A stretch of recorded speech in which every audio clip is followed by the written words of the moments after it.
थुंगी पोलोइदे नंगने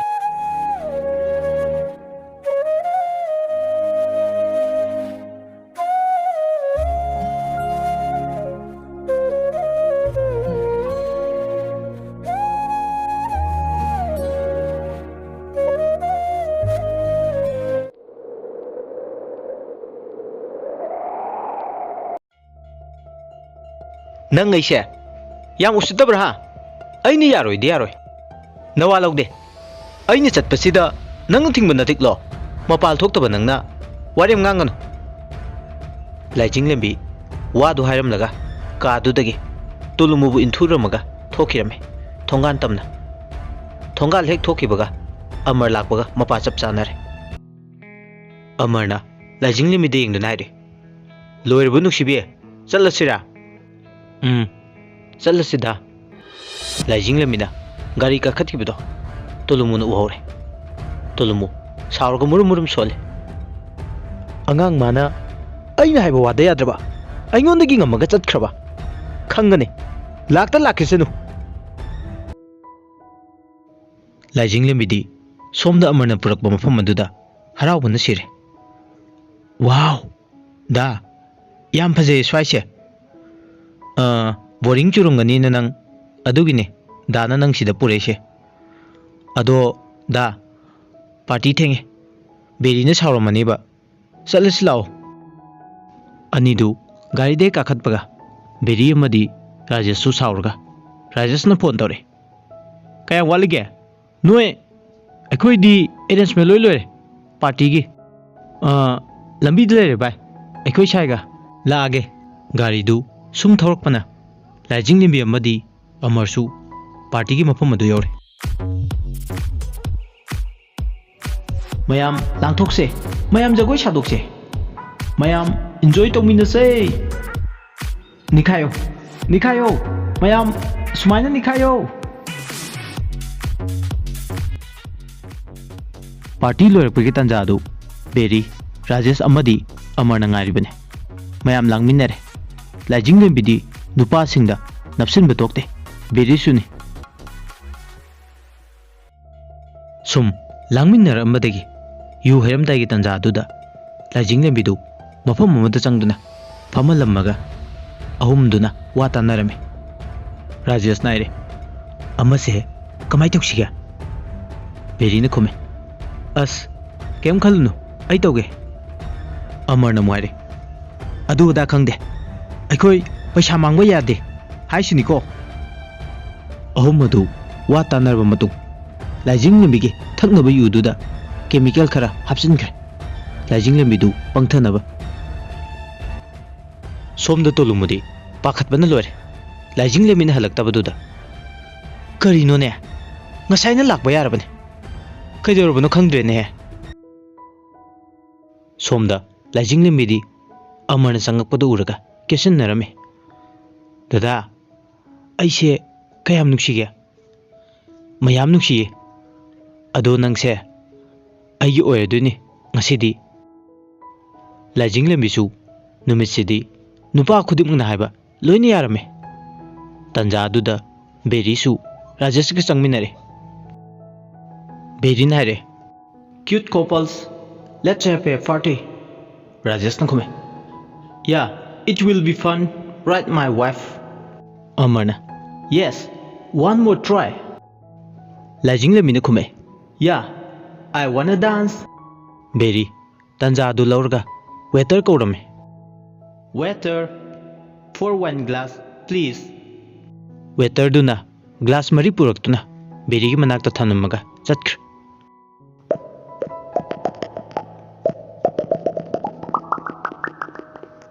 बेरीसु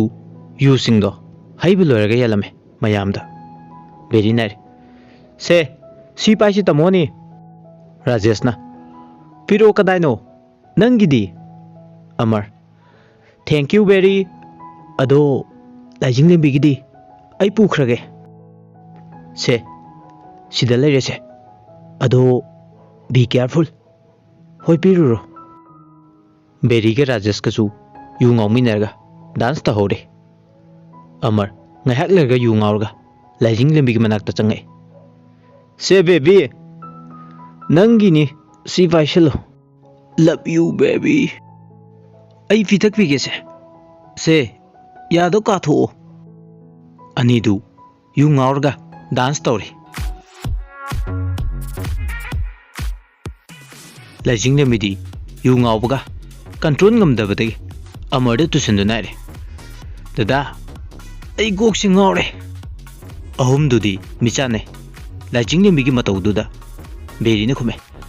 यारेसे सी ओरेदी अखोइन हाइबा थबकतो पांगथोअसे अमरना पांगथोअसे अदो नंग मयुमदा पाउ पीख्रो होय ताव आई पीरगे अदो नंग थबकतु लोयरगा नंग माबू मयुमदा लंगथरंगदबने अखोइगी थबकता येतनबा अमरोमदना लाइजिंग लेंबी हलक्तबदुदा तोलुमु मनाव नुपा निंथेम अमदी पूर्णिमागी मनाक्ता चंगे तोलुमुना नोय कना कना लेगे ताये तमो कई लेरगे नतैमदो हौजिक फाउ लाक्ट्रेने कयाम कुइरगे चतखिबा तमो खरदे कुइरे पूर्णिमा नाइरे इसी एसी हंतक इरांग तवी खल्लिने आइना निंथेम न खुमे यारे नंग इमुंग जंग्रो होय होय अखोय दिने अरानबीनीना चंगजग्रगे ह तोलुमुना कमाय तौसिगेदो ngahak ngahirasi tamo ningthem amadi tolumu punna ngaiminarami somda amardi haraubuna loire laijing lembina pangtharakibadu amar laijing lembibu hotel amada puraktuna phamungda tumalle chance lauraga laijing lembibu masa tamna tamna thengai laijing lembi tanja aduda mamit khangching singai dada कहीं तौरी दुबो हंदोसे हंदोय नंगसे अइगिने लाइजिंग लेंबी ग्या लाक्तुना हंगे अइने लेसे कदाइदनो अइबु युमदा थिलो फरे नंगना याम नुंगाइत्रगदी अइ नंगबु युमदा थिलगे अनिदु वारी ngak सानारम मतुं hotel दुगे थुंगमिनरे लाइजिंग लेंबीगी मयुंगी Mopa यौबगा लाइजिंग लेंबीबु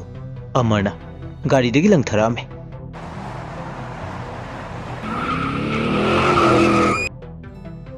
गाड़ीगी मखोल अदु ताबदा सोमदा लाइजिंग लेंबीदी फिरोलदुगा खुंगदो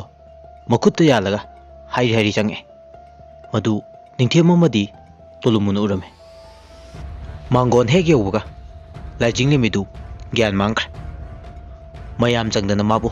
पोथालमे ngahak lerga laijing lemido gyan darakतना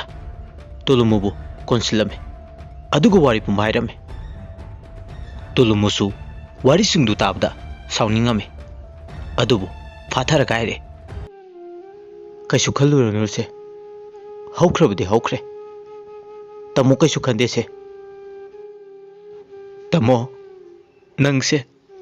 yam phaiko aina fatrasu aina sidi yam pende aina tawkiba singdo aibu ngakpiu tamo ngakpirabane tamona nangbu ado mathangdagidi nang siguma thabakse tawranuko tamo nungaite si harga tolumu laijing lembibu phajana pothalame somdasu ningthem changakpaduda punimana hangame yambong isi ado kasuk ta hudrabo gya laure ma masana lale hajar adagidi makha hairo tamo ho adaidi ne tamo na ngakpire makha di laitre lao tumase yambong good night somda tolumusu लाइजिंग लेंबीगी मनाक्ता फमना फमना उइथरामे अदुगो पूर्णिमा अमदी निंथेमसु अदुमक तुमथख्रे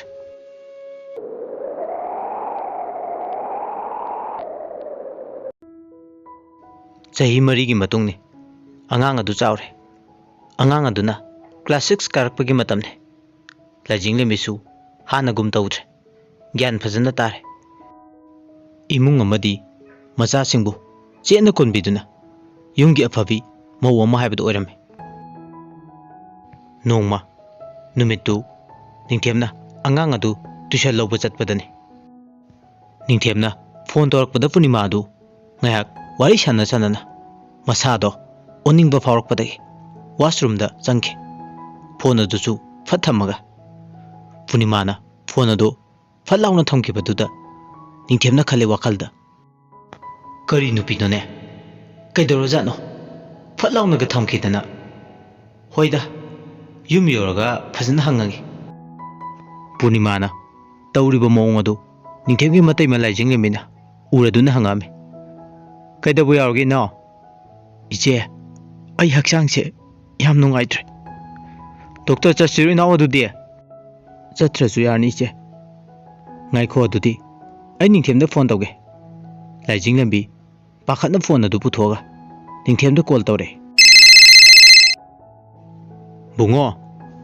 yumda yam thuna law kaidabu yaroge tema yumda laga khangani wa seramaga matai madu phone thamkre ningthemdu macha nupaga loinana yumda halakpaduda ka adu hek yobuga punima na tawriba mong adu ubda sat paichenke manak tamna aduga doctor dana puki doctor hek yobuga punima kyan tare doctor na kumna yenglaba matung asum naire kaisu tawroi mage nabse aruba nate pakhatkena करी ओइना नु doctor हाबियो doctor दु निंथेंगि वहाय ताबदा असुमना मु हायरे नोफेट नोफेट तौदना she is going to be mother she is pregnant पाव दु ताबदा निंथेम याम हराउदमे अदुगा मोमन मिनो अमगा लोइनना हायरे याम हराउइ डॉक्टर अदो अरुम्बा थांगनिनु फजना बेड रेस्ट होलोको होय फनी डॉक्टर अदुदी युमदा हनबे यारबो यारने अदो मरक मरकता चेकअप लाकपियो डॉक्टर दु